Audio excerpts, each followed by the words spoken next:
पूज्य दीदी माँ साध्वी श्री ऋतंबराजी पहुंची बदनावर। विराट सनातन हिंदू धर्म सभा को किया संबोधित। हजारों की संख्या में पहुंचे हिंदू समाजजन। बदनावर में साध्वी ऋतंबराजी ने स्थानीय कृषि उपज मंडी में धर्म सभा को संबोधित किया। इस दौरान उन्होंने सनातन धर्म, हिंदू संस्कृति और परंपराओं के प्रति लोगों में चेतना जगाई। ग्राम कानवन में उन्होंने लगभग 38 लाख रुपए की लागत से निर्मित एक नवीन गौशाला का लोकार्पण भी किया। धर्म सभा को संबोधित करते हुए साध्वी ने कहा कि विश्व में भारत की शक्ति बड़ी है। जिस जहाज पर तिरंगा लगा होता है उस पर किसी भी देश मिसाइल गिराने की हिम्मत नहीं करता है। भारत देश मानव जाति के कल्याण के लिए सोचने वाला देश है जो पूरी दुनिया में वसुधैव कुटुंबकम का भाव रखता है। उन्होंने कहा कि वसुधैव कुटुंबकम की परंपरा भारतीय संस्कृति की पहचान है। सभ्यता शरीर है तो संस्कृति हमारी आत्मा है। संस्कृति का ज्ञान का परिणाम भारतीय एकता का मुख्य आधार संस्कृति है। उन्होंने कहा कि अयोध्या में रामलला विराजमान हुए, यह हमारी सबसे बड़ी जीत है। श्री राम परम शांति और सुख के धाम है। जीवन में कभी भी पराजित न होने की ऊर्जा उनका दर्शन करने से प्राप्त होती है। श्री राम दरबार बेहद अद्भुत है जहां माता जानकी के साथ प्रभु दिव्य दर्शन दे रहे हैं। इससे पहले इंदौर से सड़क मार्ग बदनावर पहुंचने के दौरान विभिन्न गांवों में उनका पुष्प वर्षा कर स्वागत किया गया।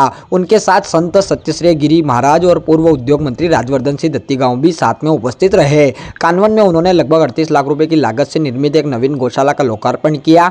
गौशाला के लोकार्पण के बाद वे विभिन्न गांव से होती हुई बदनावर बड़ी चौपाटी पहुंची जहां लोगों ने उनका आत्मीयता के साथ पुष्प वर्षा कर स्वागत किया गया। जिसके उपरांत उन्होंने बैजनाथ महादेव मंदिर में दर्शन किए। उनका काफिला बस स्टैंड सोमेश्वर चौराहा होते हुए दुर्गा चौक पहुंचा जहां वे अमित जैन के निवास पर कुछ देर रुके। इसके तत्पश्चात शिष्य सत्यश्री गिरी महाराज के घर जाकर उनकी माता से उन्होंने मुलाकात की। जिसके बाद कृषि उपज मंडी में आयोजित धर्म सभा में साध्वी पहुंची जहां धर्म सभा में पूर्व मंत्री दत्तीगांव ने साध्वी को पगड़ी पहनाकर अभिनंदन पत्र और तलवार भेंट कर स्वागत किया गया। बजरंग दल के विभाग संयोजक और कार्यक्रम आयोजक लाखन सिंह जादव ने गदा भेंट कर उनका स्वागत किया। इस दौरान केंद्रीय राज्य मंत्री सावित्री ठाकुर सहित आयोजन समिति के मनोज सोमानी, राजेश अग्रवाल, अमित जैन, सुषमा पाठक, शेखर यादव, प्रहलाद सिंह सोलंकी, कुसुम सिंह दत्तीगांव, जितेंद्र जाट, प्रेमचंद परमार, सुनील मोदी, मनीष गुज्जर, प्रहलाद यादव, योगेश मुकाती, कन्हैयालाल गुज्जर ने भी उनका स्वागत किया। संत सत्यश्री गिरी महाराज ने स्वागत भाषण दिया और वात्सल्य ग्राम तथा साध्वी के जीवन पर प्रकाश डाला।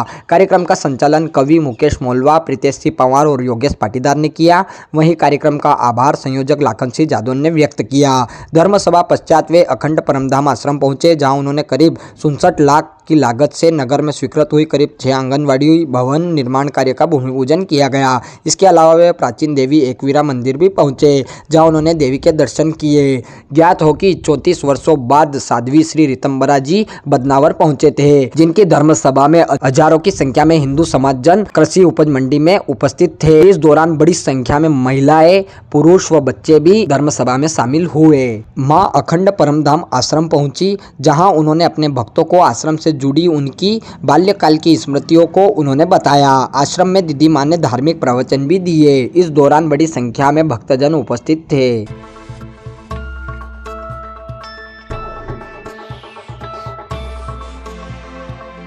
अपने आराध्यों की प्रतिमाएं तोड़ी गई, मंदिरों को ध्वंस किया गया, हमारी आस्थाओं को कुचलने का प्रयत्न किया गया, हमारी पूरी चेतना को और हमारे पूरे सामंजस्य समरसता को नष्ट करने का भारी षड्यंत्र 1000 साल तक चला। त्रेता में 14 साल तक प्रभु गंगासी थे पर कल